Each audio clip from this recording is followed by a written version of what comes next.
నమస్కారం అండి. నా పేరు డాక్టర్ రవికుమార్ అండి. చాలామంది పేషెంట్స్ మేజర్‌గా బాధపడేది ఒక స్కిన్ ప్రాబ్లమ్స్ గురించి కూడా బాధపడతారు. స్కిన్‌లో మొదటగా ఇబ్బంది పడే మేజర్ ప్రాబ్లమ్ సోరియాసిస్ అండి.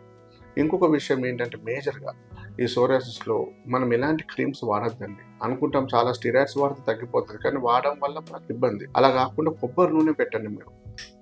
కొబ్బరి నూనె చాలా మంచిదండి.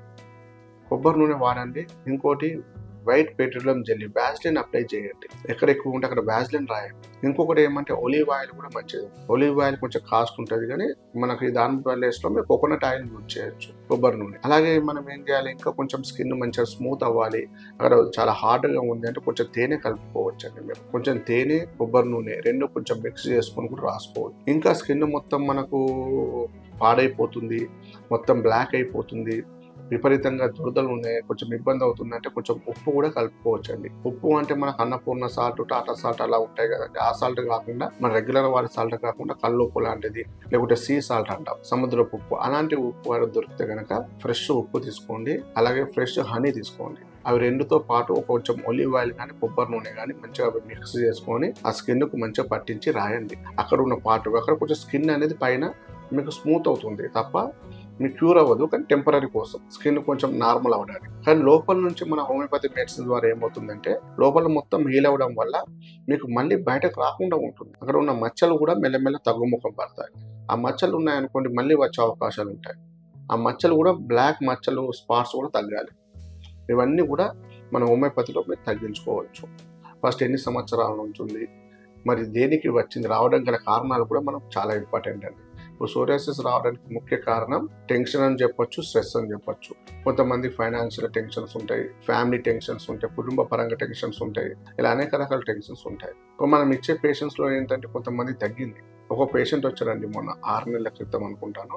చాలా బాగా తగ్గిందండి అతనికి సోరియాసిస్. మొత్తం బాడీ మొత్తం ఉండేది. అసలు ఎక్సలెంట్‌గా తగ్గింది. తగ్గిన తర్వాత మళ్ళీ ఒక 3 నెలలకు మళ్ళీ స్టార్ట్ అయింది. అసలు ఎందుకు స్టార్ట్ అయింది, నాకు 6 నెలలు తగ్గింది, మళ్ళీ మొత్తం క్లియర్ అయిపోయింది, మళ్ళీ ఎందుకు వచ్చింది అని మొత్తం ఆయన మళ్ళీ హిస్టరీ తీసుకున్నాను. Patient history. నీకు మళ్ళీ ఏం ఆలోచనలు ఉన్నాయి, ఏ బాధలు ఉన్నాయని అడిగితే అతను ఇంట్లో ఫ్యామిలీలో వాళ్ళ హస్బెండ్, వైఫ్ ఎప్పుడు గొడవ పడుతున్నారు. ఆ గొడవల వల్ల, ఆ టెన్షన్ వల్ల మళ్ళీ ఆయనకు బయటకు వచ్చింది. అంటే మనిషికి ఏంటంటే మనకు మెయిన్‌గా టెన్షన్ అనేది ఫ్రీగా ఉండాలండి. స్ట్రెస్ అనేది ఫ్రీగా ఉండాలి. ఇప్పుడు మనం ఎంత కష్టపడ్డా కూడా మనం టెన్షన్, స్ట్రెస్ ఎక్కువ ఉన్నాయంటే మళ్ళీ వచ్చే అవకాశాలు ఉంటాయి. కాబట్టి మనం కొంచెం యోగా, కొంచెం మెడిటేషన్ అలాంటివి చేసుకుంటూ ఉంటే సాధన కొంచెం వరకు మంచి హెల్తీ ఫుడ్ తీసుకుంటూ టెన్షన్ రిలీఫ్‌గా ఉంటే ఇంకా తొందరగా తగ్గిపోతుందండి వాళ్ళకు. కాబట్టి ఇలాంటి మెయిన్‌గా గమనించుకోవాలి మనం. కాబట్టి మన పేషెంట్స్ ఉన్నప్పుడు అందుకోసం వాళ్ళ హిస్టరీ తీసుకుంటాం. పేషెంట్ యొక్క టోటల్ ఫ్యామిలీ హిస్టరీ, వాళ్ళ పర్సనల్ హిస్టరీ కూడా చాలా ఇంపార్టెంట్ అండి. వాళ్ళ క్యారెక్టర్ ఎలా ఉంటది, వాళ్ళ మనస్తత్వం ఎలా ఉంటది, వాళ్ళ ఆలోచనలు ఎలా ఉంటాయి, వాళ్ళ బిహేవియర్ ఎలా ఉంటది బయట, ఇవన్నీ అడుగుతామండి. ఇవన్నీ అడిగి దానికి తగ్గట్టు వాళ్ళ మందు ఇస్తేనే సోరియాసిస్ క్యూర్ అవుతది. కాబట్టి మీకు సోరియాసిస్ ప్రాబ్లమ్ ఉంది, లైఫ్ లాంగ్ మీరు మందులు వాడక్కర్లేదు, బయట మీరు ఎన్ని సంవత్సరాలు తిరగక్కర్లేదు. మీరు సోరియాసిస్ ఉంటే డైరెక్ట్ మమ్మల్ని సంప్రదించండి. మీకు అతి తక్కువ సమయంలోనే మనం క్యూర్ చేయడం జరుగుతుంది. నమస్కారం అండి.